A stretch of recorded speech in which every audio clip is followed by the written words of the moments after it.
હર હર મહાદેવ મિત્રો, કેમ છો બધા? મજામાં ને? મજામાં.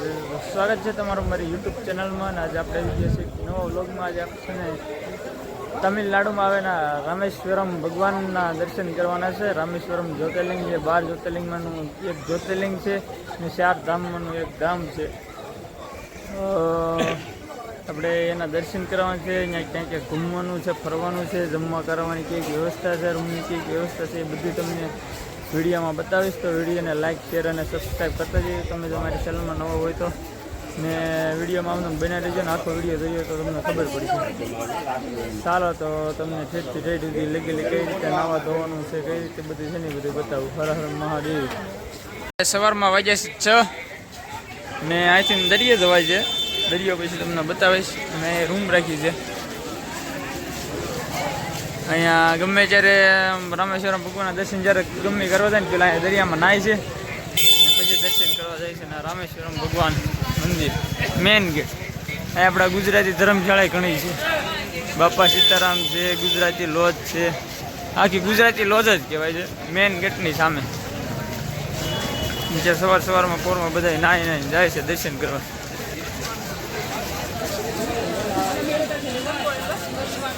હાલ તો મોબાઈલ જ્યાં સુધી લઈ જવા દે ત્યાં સુધી લઈ જાઉં, બાકી ત્યાં સુધી તમને બતાવશું. બાકી દર્શન કરીને આવીને કેવો અનુભવ રહેશે એ તમને શેર કરશે.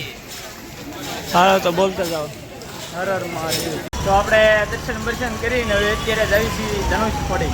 ધનુષકોડી 20-25 કિલોમીટર છે અને ધનુષકોડી 20 કિલોમીટર છે અને 25 કિલોમીટર છે આપણે રામજેતપુર. તો ત્યાં જવાનું છે. ફૂલ લુકમાં બનારે જો રસ્તાનો કેવો વ્યૂ આવે છે તમને બતાવીશું. આ ટેક્સી જેવું છે, કાંઈક બાકી એમાં ચડી જવાનું છે.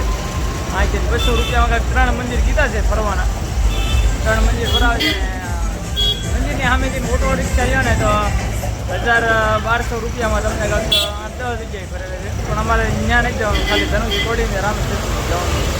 તો બધા રહેજો આપણા વિડીયોમાં. રેડી તમને બતાવીશ ધનુષકોડી નામ છે.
અમે ઇન્ડિયન લાસ્ટ પોઈન્ટ એટલે કે રામજેતુ મૂકી ગયા છે.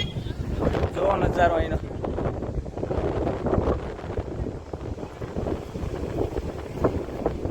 તરબૂચ વેચે છે ને ઓલું વેચે છે ને ફલાણું વેચે છે ને માછલા તો નથી આવ્યા. અનાનસ ને એવું બધું વેચે છે. પબ્લિક તો છે અહીંયા ઘણું બધું. પેલા ઉપર આટો મળ્યો. ધનુષકોડી તમને બધાને બતાવી દઈએ અમે. ઓલી બાજુ જઈને જોવા મસ્ત મજાની. અહીંયા ભગવાન શ્રીરામ આવ્યા હતા.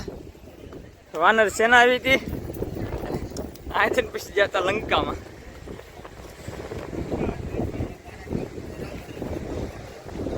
અહીંથી પથ્થર નાખી નાખું રસ્તો બનાવ્યો હતો લંકા જવા માટે.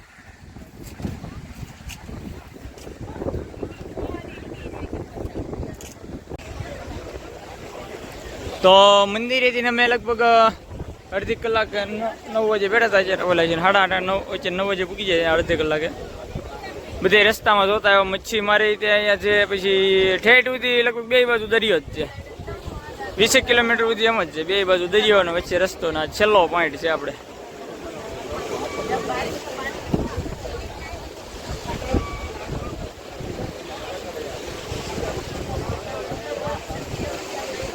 અહીંયાથી રામ સેતુ બન્યો હતો,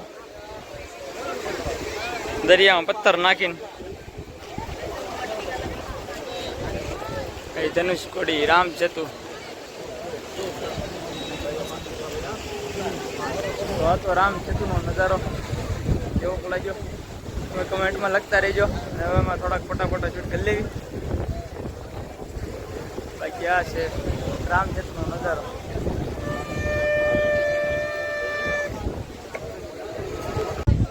તો ભાઈ ધનુષકોડી જોવાઈ ગઈ છે અહીંયા ફરતી ફરતી. જો આ બાજુ બધો દરિયો શાંત છે. પછી અહીંથી બે કલર થઈ જશે, એક આ લીલો છે અને ઓલો છે એ ભૂરા કલરનો દરિયો છે. ને અહીંથી નકરું પાણી જ આવે છે ચારે બાજુ. ઓલી આખી બધી વેળું જ મરે છે. આખી ઓલી બધું અહીંથી નીકળી ત્રિવેણી સંગમ કહેવાય તો કોને ખબર પડે. આમથી અહીંથી દરિયો આવે, અહીંથી નહીં દરિયો આવે, ચારે બાજુ દરિયો આવે. અને આ બધો ઓલો ભૂરો દરિયો છે, અહીંથી આમ લીલો દરિયો છે. વચ્ચે ઠેઠ ઠેઠ આમ ભાગ છે, બંને કલર છે ભેગા અહીંયા.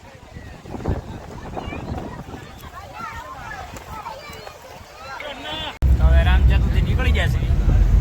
આગળ જોવાય રીતે ઠેઠ બંને સાઈડ દરિયો, વચમાં રોડ.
ધનુષકોડી અને રામ સેતુ જોઈને નીકળી ગયા છે.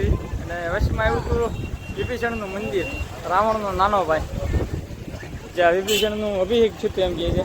તો અહીંયા આવી ગયા છે રાવણના નાના ભાઈના મંદિરે. એ આવું બધું દેશી ઓહળી હાવ છે.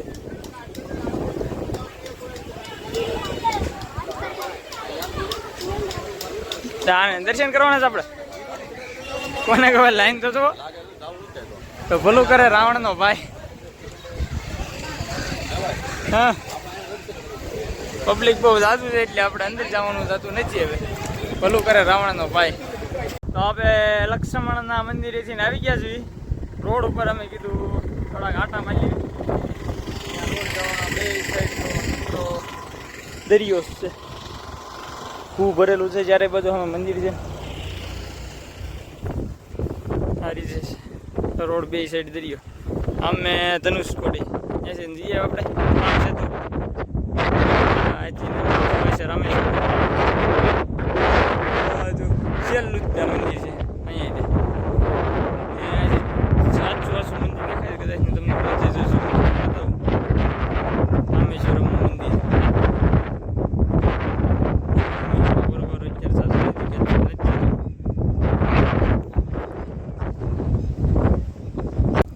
તો પેલા જઈએ એવા રામ સેતુ, પછી ધનુષકોડી અને આ લક્ષ્મણનું મંદિર જોવા ગયું. હવે જાવી છીએ આગળ. હવે લગભગ કઈ છે નહીં, બાકી હશે તો બીજા વિડીયોમાં તમને આગળ બતાવીશું. હર હર મહાદેવ. હા, તો અમે આ બધું ધનુષકોડી ગયા હતા, ધનુષકોડીથી એવા છે. આ બધું મંદિર છે અને અહીંયા આવી ગયું છે એપીજે અબ્દુલ કલામનું ઘર. એપીજે અબ્દુલ કલામ હાઉસ, ત્યાં અત્યારે અમારે જવાનું છે. તો હાલો તો જતા આવીએ. સોડા બોડા પીવાની છે હોય તો સાચ છે. હાલો ત્યાં અહીં છે અબ્દુલ કલામનું ઘર, ત્યાં જઈને બતાવીએ. તો આવી ગયા છીએ એપીજે અબ્દુલ કલામના હાઉસ છે, house of Kalam. Shoes booze ઉતારીને ચડી જાય ઉપર. હવે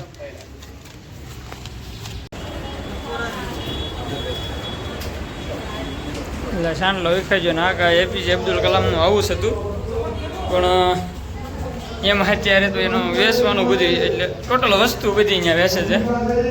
હાઉસ તો કાંઈ લાગતું નથી. અહીંયા અંદરથી જઈને આવ્યા આવી રીતે વસ્તુ હતી.